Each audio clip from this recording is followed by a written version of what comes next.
As with other countries, New Zealand's 200 nautical miles exclusive economic zone gives its fishing industry special fishing rights. It covers 4.1 million square kilometers. This is the sixth largest zone in the world, and is 14 times the land area of New Zealand itself. The zone has a rich and unusually complex underwater topography. Over 15,000 marine species are known to live there, about 10% of the world's diversity. Many of these are migratory species, but New Zealand's isolation means also that many of the marine species are unique to New Zealand. Statistics: New Zealand's wild fisheries captured 441,000 tons and earned over $1 billion in exports in the fishing year 2006-07. The aquaculture of mussels, salmon and oysters earned another $226 million.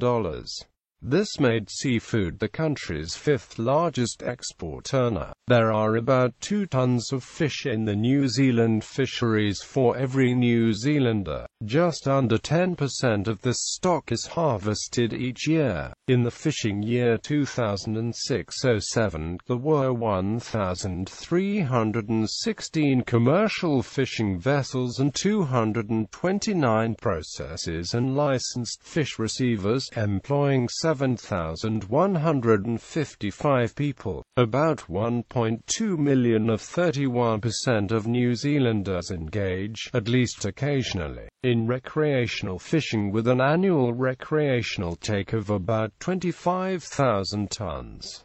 Historical development. Traditionally, New Zealand's fishing industry was an inshore one, largely confined to the domestic market. From 1938 to 1963, there was a licensing system operating, involving gear and area controls. Starting in the 1960s, the offshore waters, outside the then 12 nautical mile territorial sea, were exploited by Japanese, Taiwanese, South Korean, and Soviet trawlers. In 1977, the 200 nautical mile exclusive economic zone was established. These zones were established because countries wanted protection from foreign fishing vessels. Because New Zealand's territory includes the Chatham Islands and other outer islands, its EEZ is 4.1 million square kilometers, the sixth largest fishing zone in the world. This was a huge resource, and expectations were high. The inshore fisheries had become overexploited, and the search was on for new offshore fisheries. New Zealand companies embarked on joint ventures with foreign companies. Trawling crews from other nations taught New Zealanders how to fish deep waters and in return got a share of the catch. By 1980, the consequences of the "think big" policy for the fishing industry were becoming very apparent. Mel Courtney, MP for Nelson and convener of the opposition Fisheries Subcommittee on Production and Marketing, in asserting the policy is falling apart, expressed the view of many. The industry expanded so rapidly it was overcapitalized with too many boats. The inshore fleet expanded and joint venture and duty-free boats exerted further pressure. Deep water trawling is highly mechanized and massive capital investment is normally required to operate modern factory trawlers. These ships process everything caught on board. Even the guts and heads are processed into fish meal, which is so valuable it is known as brown gold. Elsewhere, major fisheries, such the Northern Hemisphere cod fisheries, were collapsing. Fishing companies in New Zealand were able to buy or lease the redundant trawlers cheaply. At the same time, the collapse of northern fisheries resulted in an unmet need in the world market for quality whitefish. Pokie and orange roughy from New Zealand were in demand. In 1986, New Zealand became the first country to introduce a property rights-based quota management system.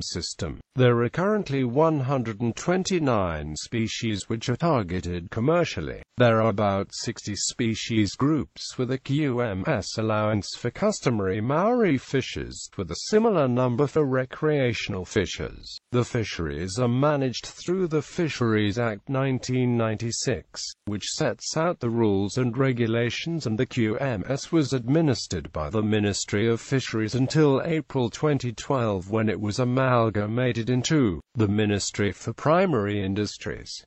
The fishery in the 2000s. By 2000, the industry had developed from being a domestic supplier to exporting over 90% of the fish harvest.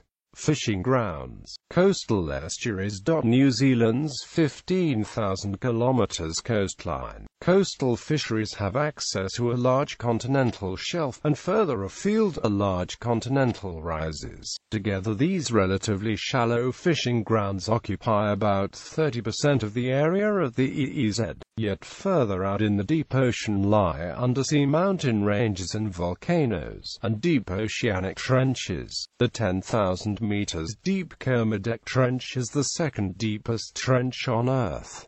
High seas fishing. The high seas are those areas of ocean that are not covered by any country's exclusive economic zone. New Zealand has international obligations to ensure New Zealand-flagged vessels are aligned with proper conservation and management of the high seas fisheries. These are met in Part 6A of the Fisheries Act 1996. These obligations come from the United Nations Convention on the Law of the Sea and the 1995 Straddling Fish Stocks Agreement. Maori role. The Treaty of Waitangi guaranteed the Maori, the indigenous people of New Zealand, undisturbed possession of the fisheries until they chose to dispose of them to the Crown. They have been provided with a substantial stake in commercial fishing as part of the treaty settlement. After the quota management system was established, the government purchased back 10% of the quota share and gave it to the Treaty of Waitangi Fisheries Commission for the benefit of Maori. In 1992, the government allocated a cash settlement to Maori which they used to buy a half share of Sealord, the country's largest fishing company. In addition, the government has given Maori 20% of the commercial quota share of new species introducers to the quota management system, and the equivalent of 20% of all marine farming space created around New Zealand coasts and harbours. In 2004, Parliament approved the allocation of additional significant fisheries assets to iwi.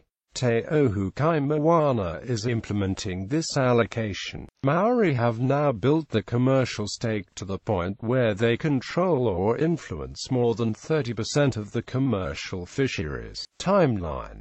1790s, sealers and whalers arrive. 1875, seal hunting restricted to a short annual season. 1894, protection of fur seal population due to declining numbers. 1908, the Fisheries Act 1908 is passed. 1977, the Territorial Sea and Exclusive Economic Zone Act is passed. 1979, Marine Mammals Protection Act came into force. 1983, Fisheries Act 1983 comes into force. 1986, quota management system introduced to conserve fish stocks within the exclusive economic zone. 1989, Maori Fisheries Act is passed. 1996, Fisheries Act 1996 is passed. 2000, moratorium on new marine farming applications, initially for 2 years. 2003, Ministry of Agriculture and Forestry, Ministry for the Environment, and Fonterra signed the Daring and Clean Streams Accord. 2004, moratorium on marine farms lifted after the passage of the Aquaculture Reform Act 2004. 2005, first criminal conviction for killing a fur seal is handed down. 2005, 35 squid boats ordered to return to port from the sub-Antarctic fishing grounds for breaking a voluntary code of practice designed to protect seabirds. 2006. The New Zealand fishing industry proposes limits on bottom trawling. 2006. New Zealand fisheries officers' request to be allowed to carry batons and pepper spray is denied. 2007. Great white sharks given protection within New Zealand's EEZ. 2007. Bottom trawling prohibited in selected areas. 2007. The orange roughy fishery is closed to allow stocks of the fish to recover.